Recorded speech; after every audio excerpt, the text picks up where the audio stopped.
All right, Larry Krueger here from the Pig and a Pickle Krug Show with a little 49er update on this Super Bowl Sunday. Happy February the 9th, 2025. And there's an awful lot to talk about in Ninerland. And, of course, we're brought to you by Pig and a Pickle, the best barbecue in all of Northern California. Check them out. They're in Emeryville. They're in Corte Madera. They're open 7 days a week from 11 a.m. till 8 p.m. or until they run out. And we're also brought to you by Sharp Corner Sports Cards and Collectibles, 205 Cypress Avenue in Pacific Grove, California, along the Monterey Peninsula. Call my friend Anthony Catania.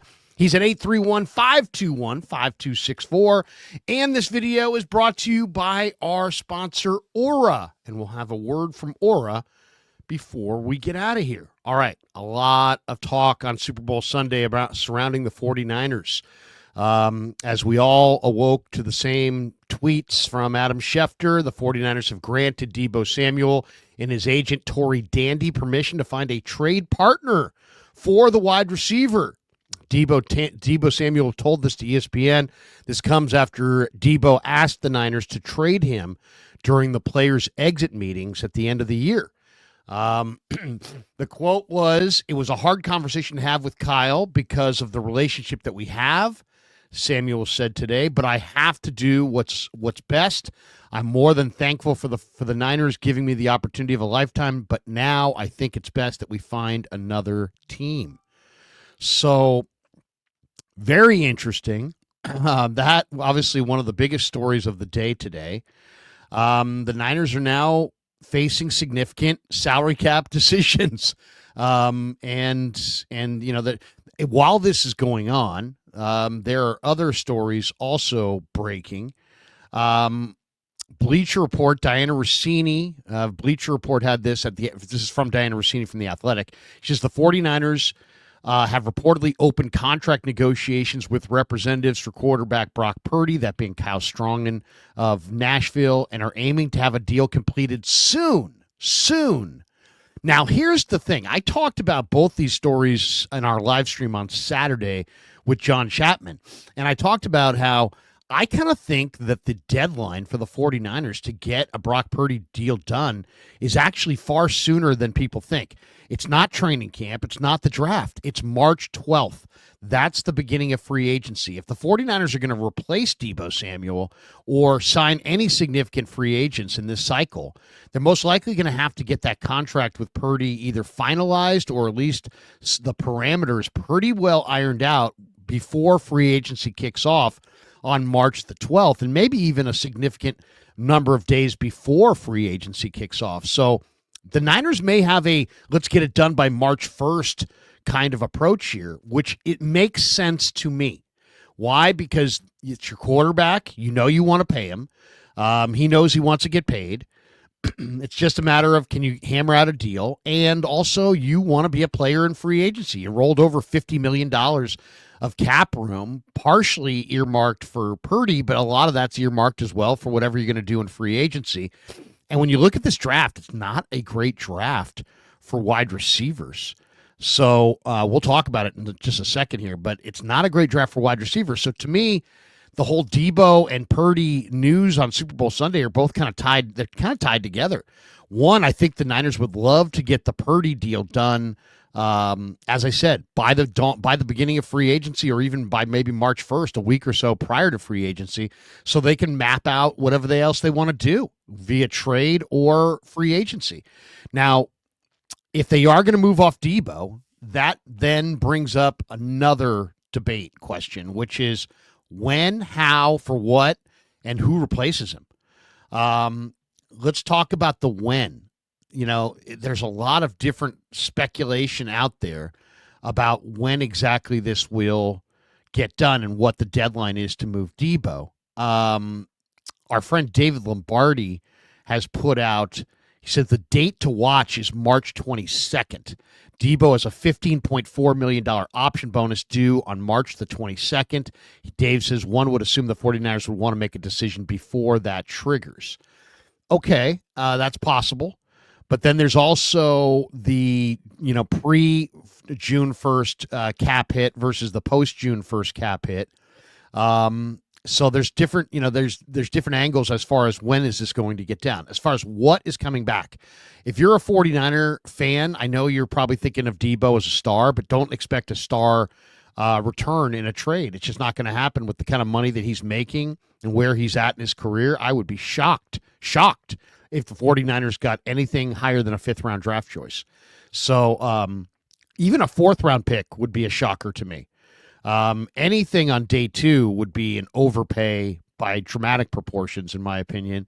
I think you're looking at a fifth-round pick. Now, you might be able to trade Deebo in a package with picks for another player if you had a team that was interested in him. And that might be the way they go. And there's an awful lot of speculation about the Niners making a move for Myles Garrett and any number of other guys this offseason. Ian Rappaport says the 49ers are expected to explore trading Deebo. He says, and what could be a wild offseason, a parting for Samuel in San Francisco is not guaranteed, but it may make sense for all parties. He's got a story out at NFL.com about this. So ultimately, if you look at this, we've talked to John Chapman and I talked about this on Saturday. To me, the 49ers have a bunch of needs, right? I mean, they go right down the line. I mean, they need a second quarterback. They need another running back. They need at least one tight end, maybe two. They need at least one offensive lineman, maybe two. They need at least one defensive tackle, maybe two. They need a defensive end. They need a couple linebackers. They can use a free safety. They could probably use a corner or two, maybe even a return man, mix in a kicker. I mean, they got a lot of needs. And wide receiver was with Debo, Ayuk, Pearsall, Cowing, these guys all coming back. They brought in Isaiah Hodgins. I kind of thought wide receiver would not necessarily be a significant need, but we talked about it yesterday. The closer you look at the 49ers for the upcoming season, the more it's obvious that wide receiver is a major need because Debo is either at the end or going to be traded, because Ayuk is unlikely to play more than half the season, and he's likely to be diminished off of the crushing injury that he just had. Pearsall's largely unproven. Cowing's wholeheartedly and undoubtedly unproven. Juwan Jennings is a nice player. He's not a star wide receiver. So you're talking about a team that doesn't really have wide receivers to play with. I mean, they really don't have a lot of wide receivers, and it's not a great wide receiver core. And they're thinking about trying to win the Super Bowl next year. So what does that mean? Now, I have friends in the real estate game that have told me that Deebo is Morgan Hill home is on the market. As I said, I don't think they're going to get more than a fifth-round pick for him.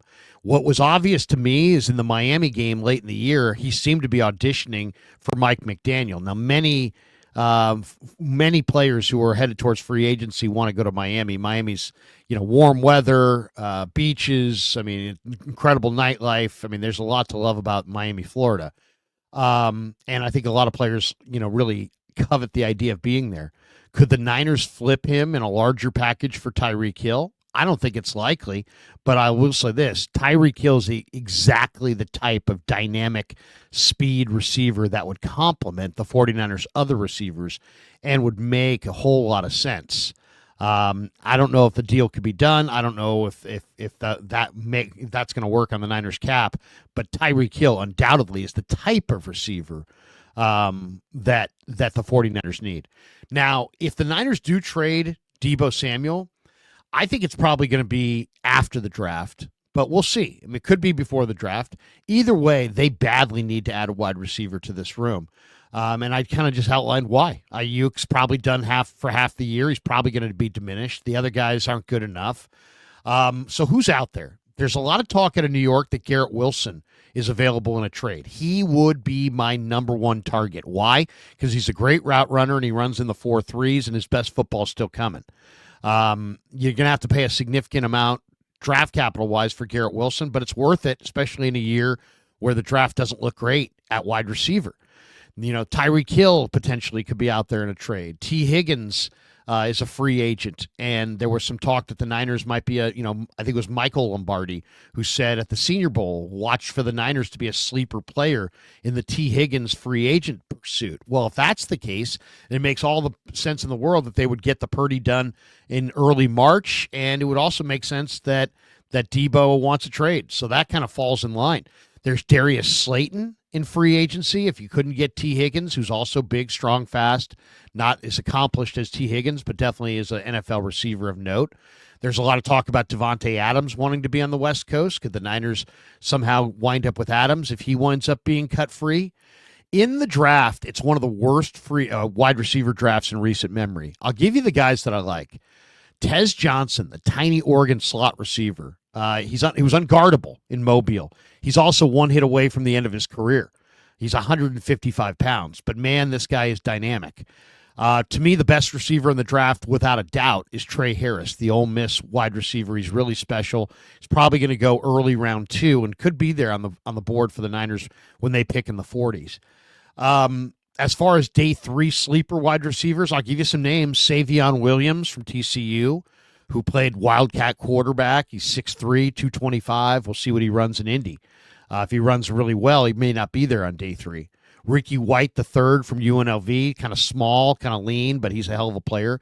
Arian Smith from Georgia might run sub 4.3 at the combine next in later this month. That will be something to watch. That will vault him up a little bit. He's very talented. Zachary Franklin, who was I think at Texas San Antonio, transferred to Illinois. He's a pretty good receiver. Dante Thornton, 6'4", 215, great speed for Tennessee. He's an intriguing guy.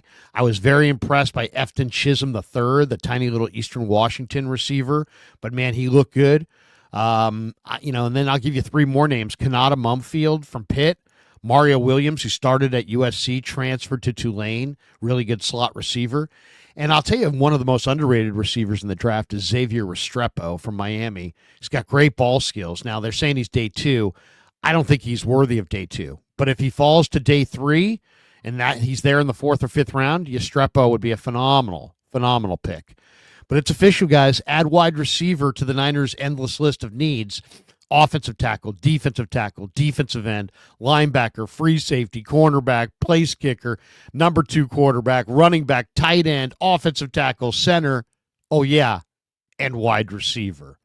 So very interesting morning today. We're going to be on after the Super Bowl for postgame. We'll talk about the Brock Purdy contract timeline. We'll talk about the Debo Samuel trade market.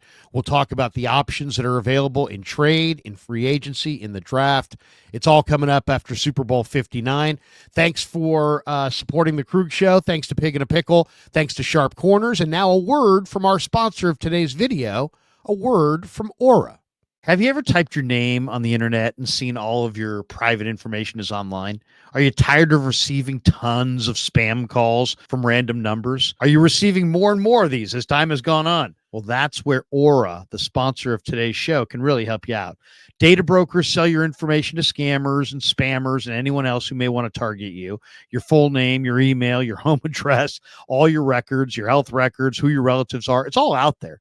That's why I've been using Aura. Aura shows me which data brokers are selling my information and automatically submits opt-out requests for me. Cleaning up my information not only helps reduce the amount of spam I get, but it also protects me from hackers who could use the information to help them access my social media accounts, my bank accounts, or any other sensitive information. Aura also does so much more to protect me and my family from online threats I can't see. I get other features like antivirus, VPN, password management, parental controls, identity theft insurance, and more without having to download several different apps. It's really easy to set up, and best of all, I get everything at one affordable price. I value my privacy, and I value yours. You can go to the link in the description to start your 2-week free trial. And thanks to Aura for being a proud sponsor of The Krug Show, and thanks to all you guys for supporting The Krug Show on YouTube.